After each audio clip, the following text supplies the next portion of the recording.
Hi అండి. Welcome to my channel.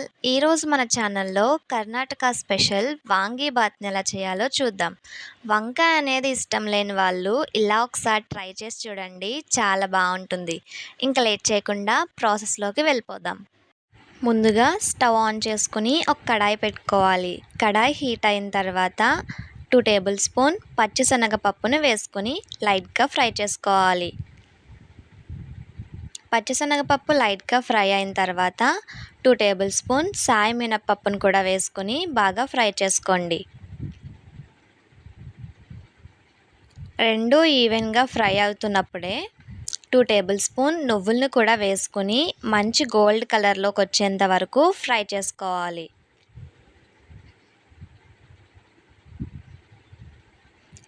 నువ్వులు కూడా ఫ్రై అయిన తర్వాత 4 ఎండుమిర్చిని వేసుకొని ఫ్రై చేసుకోవాలి.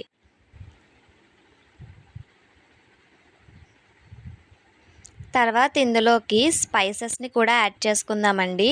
ఏమేమి స్పైసెస్ కావాలి అంటే జాపత్రి, అనాస పువ్వు, దాల్చిన చెక్క, 4-5 లవంగాలు, 1 స్పూన్ జీలకర్ర, కొంచెం జాజికాయ, వీటన్నిటిని కూడా వేసుకొని బాగా ఫ్రై చేసుకోవాలి. లో టు మీడియం ఫ్లేమ్లో అడ్జస్ట్ చేసుకుంటూ బాగా ఫ్రై చేసుకోవాలి. తర్వాత స్టవ్ ఆఫ్ చేసుకోవాలి. స్టవ్ ఆఫ్ చేసుకున్న వెంటనే 1 స్పూన్ గసగసాలని వేసుకొని ఒకసారి కలుపుకోవాలి.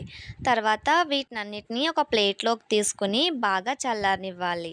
చల్లారిన తర్వాత ఒక మిక్సీ జార్లోకి తీసుకుని ఫైన్ పౌడర్ కింద గ్రైండ్ చేసుకోవాలి. నెక్స్ట్ స్టవ్ మీద ఒక కడాయి పెట్టుకొని అందులోకి 3 టేబుల్ స్పూన్ ఆయిల్ వేసుకోవాలి. అలాగే 1 స్పూన్ నెయ్యిని కూడా వేసుకోండి. టేస్ట్ బాగుంటుంది. నెయ్యి వేసిన తర్వాత 10 నుంచి 15 జీడిపప్పుల వరకు వేసుకొని నెయ్యిలో బాగా ఫ్రై చేసుకోవాలి.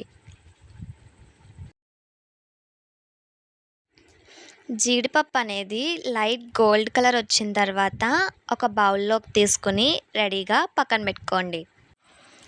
నెక్స్ట్ అదే ప్యాన్లోకి 1 స్పూన్ పచ్చిశనగపప్పు వేసుకుని లైట్గా ఫ్రై అవనివ్వాలి.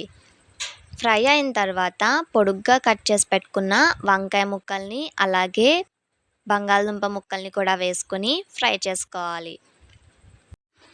వంకాయ అనేది నూనెలో బాగా మగ్గాలండి. బంగాళదుంప ముక్కలు కూడా ఆయిల్లో లైట్గా ఫ్రై అయిన తర్వాత మనం ముందుగా సన్నగా కట్ చేసి పెట్టుకున్న ఉల్లిపాయ ముక్కల్ని వేసుకోవాలి. అలాగే 4 పొడుగ్గా చీల్చుకున్న పచ్చిమిర్చి ముక్కలను కూడా వేసుకొని ఒకసారి కలుపుకోవాలి.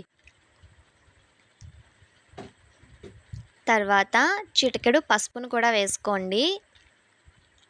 అలాగే మీ టేస్ట్కి తగినంత ఉప్పును కూడా వేసుకోండి. ఫస్ట్ వెజ్జెస్కి సరిపడా ఉప్పును వేసుకోండి. రైస్ వేసిన తర్వాత రైస్ క్వాంటిటీని బట్టి అడ్జస్ట్ చేసుకోవచ్చు. వెజ్జెస్ అన్నీ బాగా ఫ్రై అవ్వడం కోసం ఒక 2 మినిట్స్ మూత పెట్టుకొని లో ఫ్లేమ్లో కుక్ అవనివ్వాలి. మూత తీసిన తర్వాత మరొకసారి బాగా కలుపుకోండి. కలిపిన తర్వాత మీ టేస్ట్కి తగినంత కారాన్ని కూడా అడ్జస్ట్ చేసుకోండి. మనం ముందు గ్రైండ్ చేసి పెట్టుకున్న పౌడర్లో స్పైసెస్ వేసాం కాబట్టి కారం కొంచెం తగ్గించే వేసుకోండి. తర్వాత గ్రైండ్ చేసి పెట్టుకున్న పౌడర్ని వేసుకోవాలి. ఈ పౌడర్ వాంగీబాత్కి చాలా టేస్ట్ని ఇస్తుందండి. పౌడర్ వేసిన తర్వాత రైస్ అంతటిని కూడా వేసుకొని మొత్తం కలిసే విధంగా కలుపుకోవాలి. రైస్ అంతటిని వేసిన తర్వాత మళ్ళీ 2 స్పూన్స్ పౌడర్ని వేసుకోండి.